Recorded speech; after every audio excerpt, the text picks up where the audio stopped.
one could say I'm a bit of a fan of legal fiction. You know the type of fiction. Things like Columbo, like one of the classics. Everybody knows Columbo, he's the best. Or something a bit more like the classic fan-loved Ace Attorney series.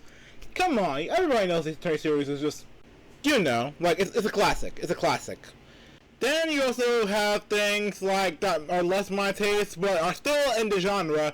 Like, you know, How to Get Away with Murder. Like, I used to be a fan of Law and Order. Like, you know, like those are some of the most well-known legal fiction. Like, but yeah, as I got older, I started to figure out the how should I put this, fudging that had to occur.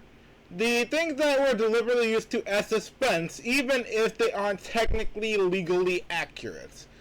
You know, things like a completely green, fresh out of law school attorney, like arguing the most important points of a very important case when far more experienced lawyers are completely available to do so.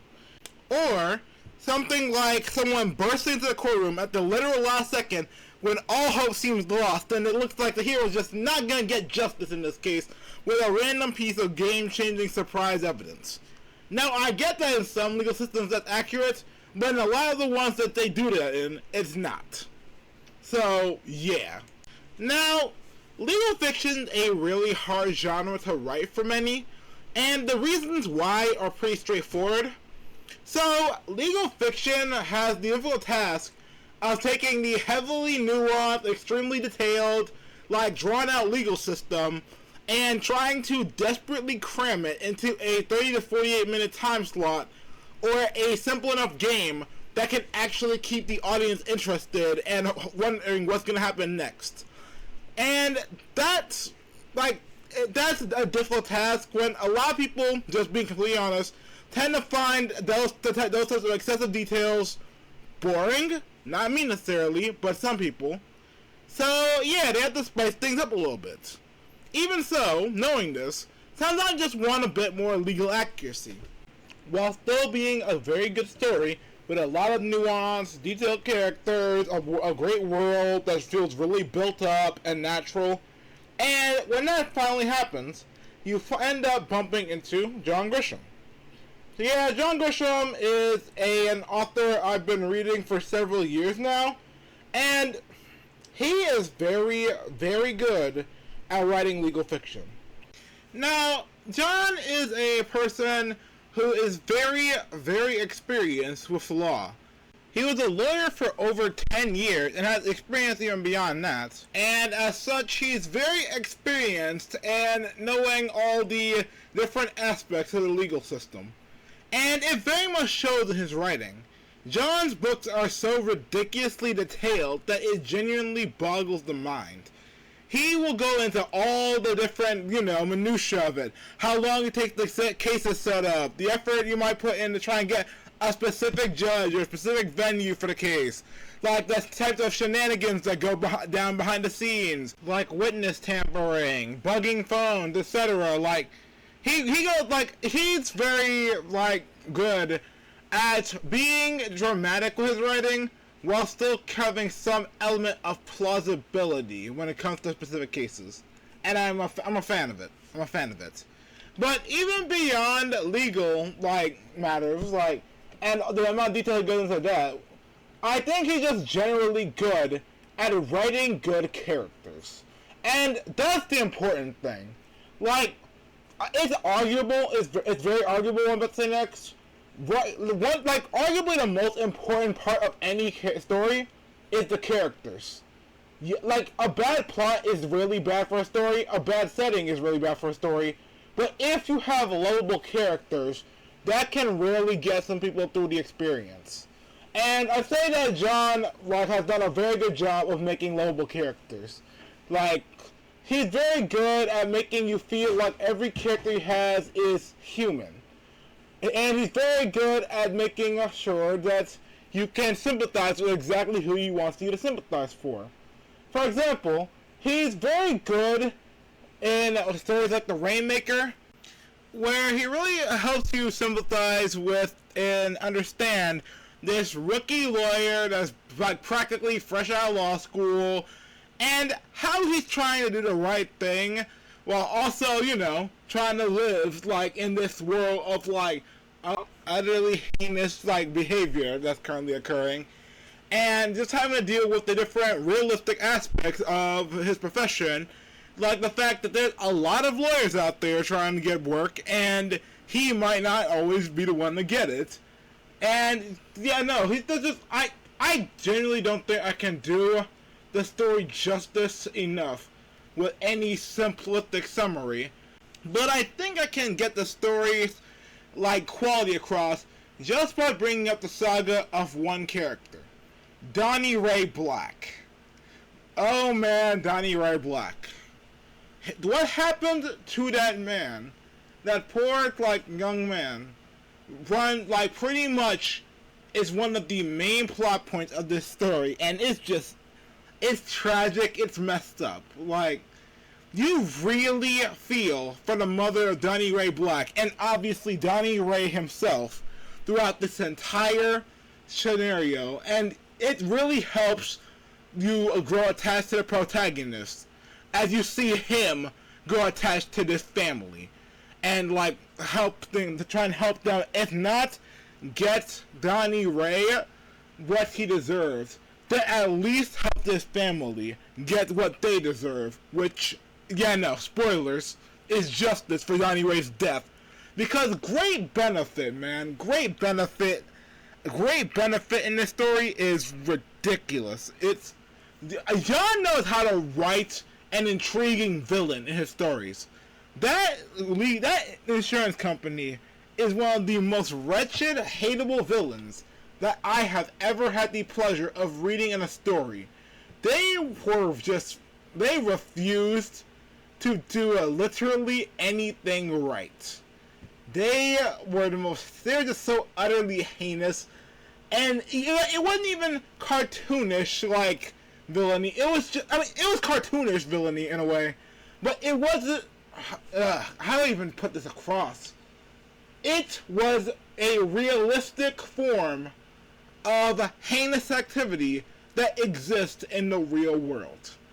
The main reason that all this happened, that Donnie Ray Black died, is because the insurance company did not want to pay out on the insurance, like, for his medical procedure that would have saved his life, even though he was fully entitled to it, and he ended up dying. So, yeah, no, it's just messed up.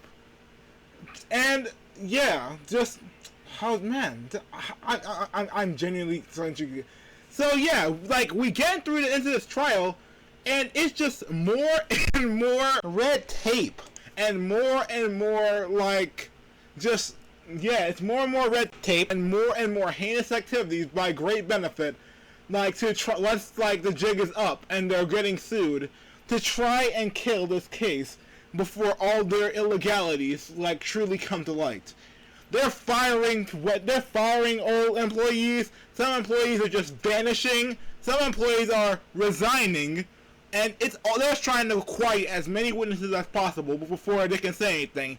And the most satisfying part is it all fails. It all fails miserably, and it all blows up in their face. It's not easy, but it fails, and that's what matters.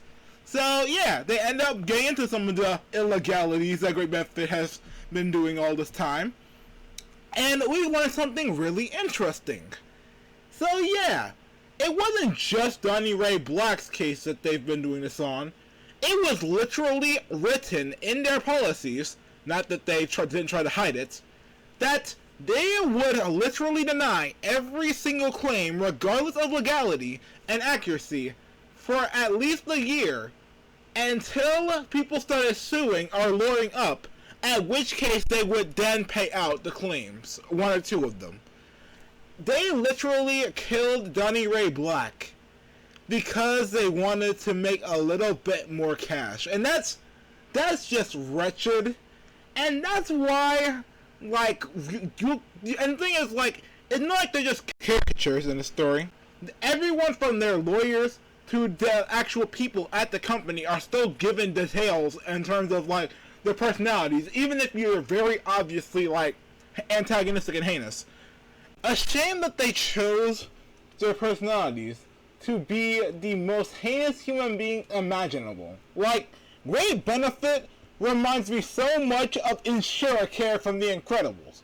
Except, honestly, that's worse. Because even though Insurer Care probably caused somebody to die by not paying out their healthcare claim, at the bare minimum, we don't get to see it on, like, and read it on the book, in, like, pages. Like, we had to watch Johnny Ray Black die, and that's unforgivable. And, man, how much do I even want to say in this? I'm genuinely getting excited.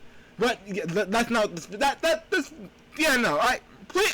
read, you guys should go read The Rainmaker, or at least check out the book, or at least check out the movie, rather. Like, I cannot do enough justice, and I cannot give enough detail in this. Okay, sorry, got one a little off. But yeah, as you may have gotten across, he's very good at writing characters. He's very good at writing legality. And, hopefully, while this may have gotten across, he's very, very good at writing a really good, detailed world. I cannot stress enough how fleshed out and intricate his world is, especially when he makes stories where the world connects, like, and it's multiple parts of the same universe. John does not waste a detail, and he does not focus only on the main plot. He goes into a lot of aspects of the different protagonists' life. Like, he goes into a lot of detail over just he goes into a lot of detail over everything. Let's just chalk it up at that. And he really wants to do his best to make sure that no aspect of the plot is two-dimensional, and that's a very good thing. It's a very well-handled thing. So, yeah, no, generally, John's books are just, like, really well done. I'm not gonna be saying I like every aspect of every book. And I'm not gonna say that there are some things I, like, wish, I'm not gonna say that there are some things I wish might have been handled differently. However, like, he's just generally, generally, if you read a John Grisham book, you can, at the bare minimum, expect a 4 out of 5 star book. Yeah, no, I really suggest that everyone just at least pick up one book. Like, if anyone can, like, if I just had to suggest one off the top of my head, it would either be The Client or, like, The Rainmaker, because those books are just amazing.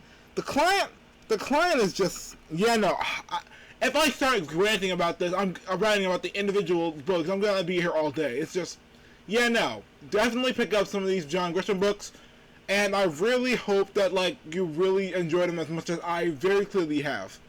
Thank you. Thank you, guys. Thank you guys for just listening to this, and I hope you have a good rest of your day. Take care. Goodbye.